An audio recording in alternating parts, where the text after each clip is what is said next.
First and foremost, I want to give all praise, honor, and glory to Yahweh, Ba'ashem Yahushai, Ba'ashem HaKakodash. Yahweh is to this world ignorantly calls God. Yahushai is to this world ignorantly calls Jesus. Ba'ashem means in the name, Rakah means spirit, and Kodash means holy. And that's all in the Paleo Hebrew. I also want to give double honors to the elder bishops and apostles of Great Millstone that taught me this truth. In today's video, I wanted to go into how the nations of this world will fight against the Messiah.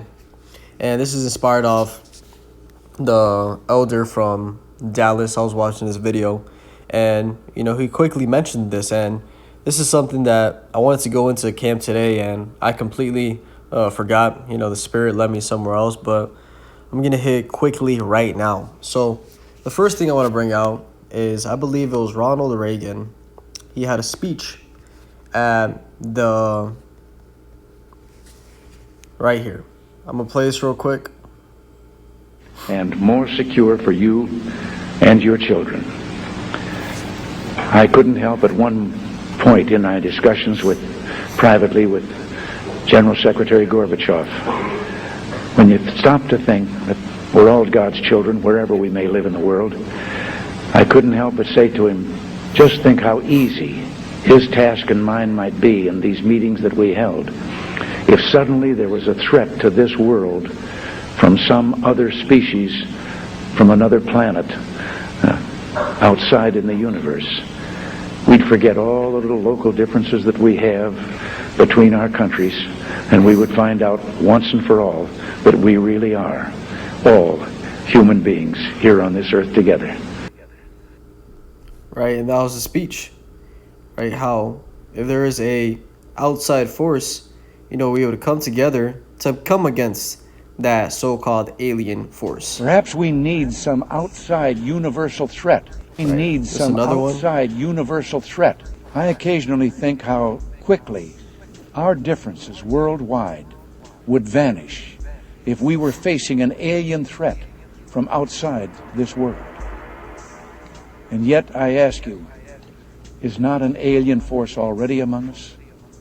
What could be more alien to the universal aspirations of our peoples than war and the threat of war? Right, so that right there shows you what is really going to happen, and whether he knows the prophecies or not, I'm not sure. But what he said is what the Bible says. So let's go and read that. Let's go to 2nd Ezra chapter 13.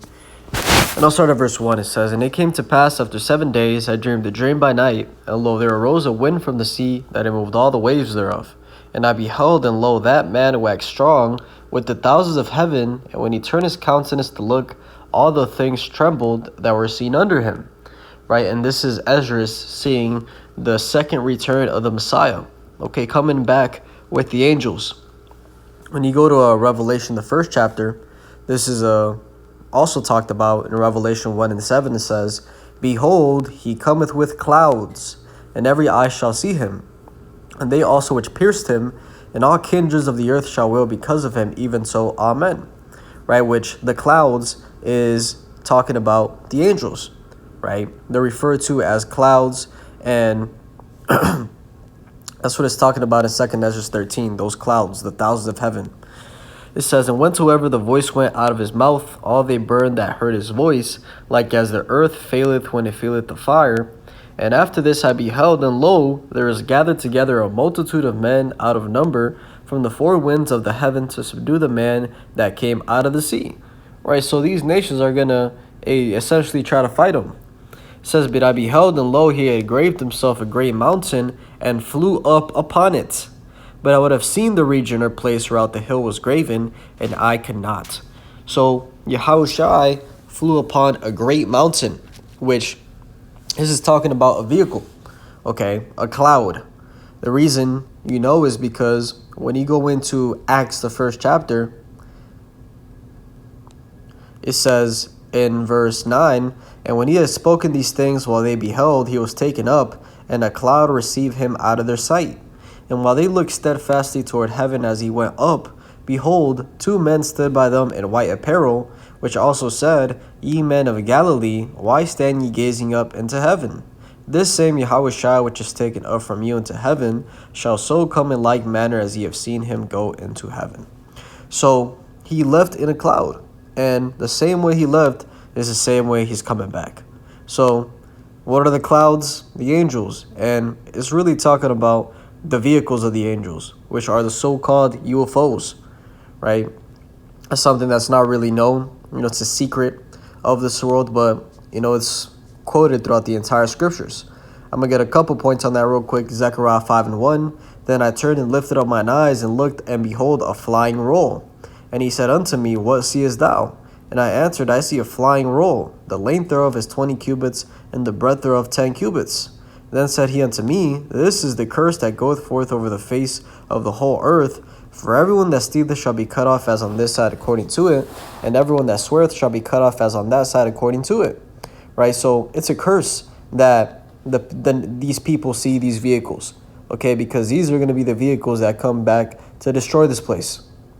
It says, I will bring it forth, saith Yahweh of hosts, and it shall enter into the house of the thief, and into the house of him that sweareth falsely by my name, and it shall remain in the midst of his house, and shall consume it with the timber thereof and the stones thereof. Right? And who is the house of the thief? That's going into you Edomites, okay, America. How these vehicles were primarily going to be seen here. And if you look at the so-called,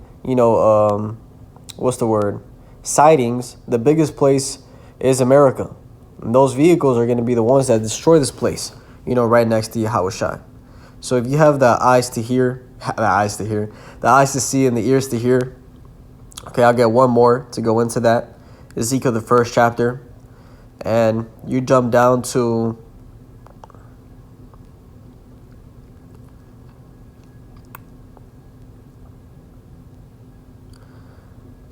I'll start at verse 15. It says, Now as I beheld the living creatures, behold, one wheel upon the earth by the living creatures with his 4 faces.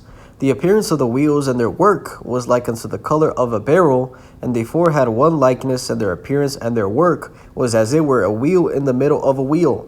Right, so describing the vehicle, it looked like a wheel inside of a wheel. Which if you look at the most common, sighting, which is a so-called, flying saucer, that's how they call it today. If you look at it from a top-down perspective, with the ring in the middle, that's exactly what it looks like, a wheel inside of a wheel. It says when they went upon their 4 sides, and they turned not when they went. So going into their 4D movements. Now they could be going 100 or going the speed of light and bust a 90-degree angle. Something that the technology today can't do. It says, For their rings, they were so high that they were dreadful, and their rings were full of eyes round about them 4. You can liken that to the lights. It says that when the living creatures went, the wheels went by them, and when the living creatures were lifted up from the earth, the wheels were lifted up. Whithersoever the spirit was to go, they went, thither was the spirit to go, and the wheels were lifted up over against them. This is the point, for the spirit of the living creature was in the wheels. And that's the understanding, is that these angels control those vehicles. Right, so when it talks about, Yahushua coming back on a cloud, and he left on a cloud, it's talking about a vehicle which is controlled by an angel. So let's go back to 2 Ezra 13. And verse 6, it says, But I beheld, and lo, he had graved himself a great mountain, and flew up upon it. But I would have seen the region or place whereout the hill was graven, and I could not. After this I beheld, and lo, all they which are gathered together to subdue him were sore afraid, and yet durst fight. And lo, as he saw the violence of the multitude that came, he neither lifted up his hand, nor held sword, nor any instrument of war, but only I saw that he had sent out of his mouth as it had been a blast of fire, and out of his lips a flaming breath, and out of his tongue he cast out sparks and tempests. And they were all mixed together, the blast of fire, the flaming breath, and the great tempest, and fell with violence upon the multitude which was prepared to fight, and burned them up every one, so that upon a sudden of an innumerable multitude nothing was to be perceived, but only dust and smell of smoke. When I saw this, I was afraid. So the Messiah obliterated these nations with extraterrestrial power, right? Spiritual power, sparks, fire, lightning coming out of his mouth. Now, when you jump down, it gives you even more detail, jumping down to verse 32, it says, "And the time shall be when these things shall come to pass, and the sign shall happen which I showed thee before, and then shall my son be declared, whom thou sawest as a man ascending. And when all the people hear his voice, every man shall in their own land leave the battle they have one against another.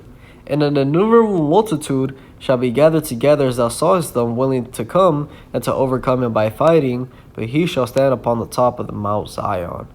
So there you have it. As it says, every man shall in their own land leave the battle they have one against another to come against him. They're going to get together to come against him. And that's exactly what, Reagan, Reagan was essentially prophesying, right? Whether it was knowingly or unknowingly, he was prophesying. So I just wanted to touch on that real quick. Hopefully this was edifying. With that, I want to give all praise, honor, and glory to Yahweh Ba'Hashem Yahushai, Ba'Hashem Rakakwadash, and double honor to the other bishops and apostles of Great Millstone that taught me the truth. Shalom to you, like Shalom.